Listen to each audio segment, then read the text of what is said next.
আবার এমন স্টুডেন্টও ছিল আমাদের কাছে যে ভাইয়া সময়ের মূল্য আজকে বুঝলাম, আমি শেষই করতে পারি নাই। এরকম স্টুডেন্টও ছিল যে ওরা জাস্ট লিখেই শেষ করতে পারে নাই, 5-6টা বাকি ছিল। তো পার্থক্যটা কোথায়? জ্ঞানে? অবশ্যই না। জ্ঞান দুইজনেরই আমি বলবো এমন হবে না যে ওই যে ছেলেটার বললো যে অ্যান্সার করতে পারেন সে ছেলেটার জ্ঞানের সীমাবদ্ধতা ছিল। জ্ঞানের সীমাবদ্ধতা না, সীমাবদ্ধতা হচ্ছে চর্চায় হচ্ছে সীমাবদ্ধতা। তো ওই সীমাবদ্ধতার কারণে দেখা যাচ্ছে একটা ম্যাথ কেউ 100 বার করলো, তার যে অ্যাকুরেসি এবং তার যে স্পিড থাকবে ওই ম্যাথে 100 বার না হলেও 20 বার করলো, আর আরেকজন একটা ম্যাথ হয়তো একবার একটু দেখে গেছে, তার জন্য ওই সেম ম্যাথটা পারফর্ম করতে অবশ্যই বেশি টাইম লাগবে। অ্যান্ড এই জিনিসটা আসলে একটা ক্যাপাসিটি, তোমার মধ্যে একটা ক্যাপাসিটি গ্রো করবে। তুমি এমন না ম্যাথ কমন পাইতে হবে, ম্যাথ কমন পাইলা না, বাট তুমি এই যে বারবার করছো, বারবার করার ফলে তোমার মধ্যে একটা সলভিং ক্যাপাসিটি গ্রো করবে। ওই ক্যাপাসিটিটার ফলে তোমার একটা আননোন ম্যাথও যদি আসে, তুমি দেখবা অনেক ফাস্ট থিঙ্ক করতে পারতেছো, লজিক্যাল থিঙ্ক করতে পারতেছো।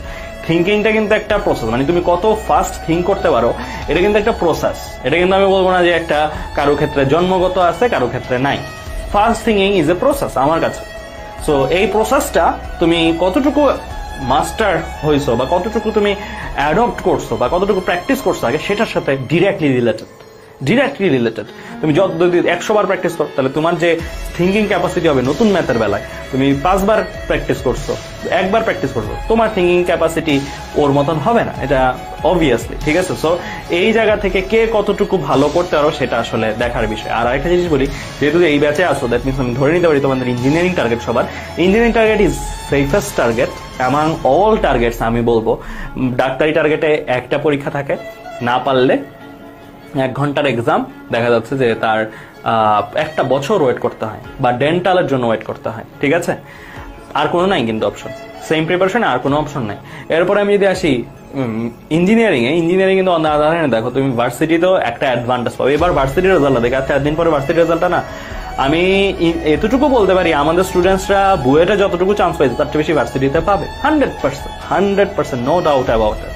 কারণ ইঞ্জিনিয়ারিং প্রিপারেশনে ডাক্তারিটা ভার্সিটিটা অলমোস্ট, মানে প্রশ্ন যদি যে লেভেলের প্রশ্ন হচ্ছে, প্রশ্ন যদি একটু এরকম হয় তাহলে অলমোস্ট জিতা খেলা। মানে দেখবা যে অনেক ভাইয়া আপুরাই হয়তো 21 ব্যাচে আমাদের চান্স পায় নাই বুয়েটে গতকাল রাতে, কিন্তু আমি ওদের নিয়েও আশাবাদী ওরা ঢাকা ভার্সিটিতে পেয়ে যাবে আরামসে।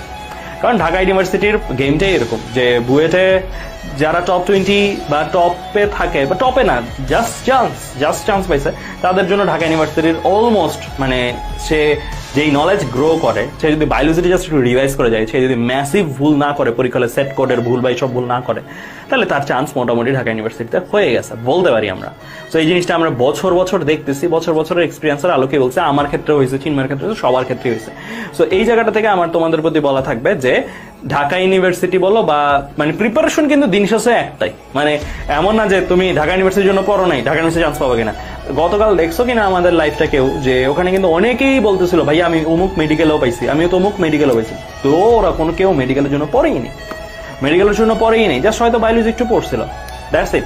বাট মেডিকেলের জন্য ডাইহার্ড প্রিপারেশন নেয়নি, তারপরও কিন্তু হয়েছে, রাইট? সো ইঞ্জিনিয়ারিং প্রিপারেশন থেকে এটা টু মাচ কমন থিং যে ইঞ্জিনিয়ারিং প্রিপারেশন নিছে, ইঞ্জিনিয়ারিং হয়েছে, অ্যান্ড অলসো সাইড যত কিছু আছে সবকিছুতেও হয়েছে। এই জিনিসটা খুবই কমন। হ্যাঁ, তো আমার সাজেশন হচ্ছে যেহেতু ইঞ্জিনিয়ারিং মাইন্ডসেট তোমরা করছো, দ্যাটস ওয়াই এই গ্রুপে আসো। অ্যান্ড এখন বাকি রইলো জাস্ট প্রিপারেশন পার্টটা, হার্ডেস্ট পার্ট আমি এটা বলবো, প্রিপারেশন পার্ট।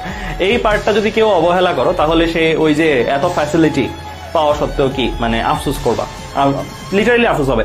অ্যান্ড গতকাল আমি একটা ইনসিডেন্ট শেয়ার করি। 21 ব্যাচে আমাদের যারা ছিল গ্রুপটার মধ্যে অনেকেই গ্রুপ লিভ কোর্স আমাদেরকে বলছে ভাইয়া আমি পারতেছি না গ্রুপটাতে থাকতে, এরকম করেও বলছে যে ভাইয়া আমি মানে মন শক্ত রাখতে পারতেছি না এই গ্রুপটাতে থাকে। কেন? কারণ সবাই চান্স পাচ্ছে, সবাই বলতেছে আলহামদুলিল্লাহ এততম ভাইয়া এত সাবজেক্ট, এই আবার অনেকে পোস্ট দিচ্ছে এরকম যে বুয়েটের ট্রিপলিতে যারা আছো তারা এই মেসেঞ্জার গ্রুপ খুলেছি তাদেরকে নিয়ে, তারা আমাকে নক দাও, বায়োমেডিক্যালে যারা আছে তারা নক দাও, সিভিলে যারা আছে তারা নক দাও। এরকম করে ওরা নিজেরা সাবজেক্ট ওয়াইজ ইউনাইটেড হচ্ছে আলাদা ভাবে। অ্যান্ড আমাদের আল্লাহর রহমতে কমিউনিটি এত স্ট্রং, আমাদের থেকে এতজন চান্স পাইছে যে আমাদের এমন হচ্ছে না যে কেউ একটা ডিপার্টমেন্টে একা চান্স পাইছে আমাদের থেকে, এমন হয়েছে যে একটা ডিপার্টমেন্টে আমাদের থেকে 10 জন, একটা ডিপার্টমেন্টে আমাদের থেকে 40 জন, একটা ডিপার্টমেন্টে আমাদের থেকে 20 জন, এরকম করে ভর্তি হচ্ছে।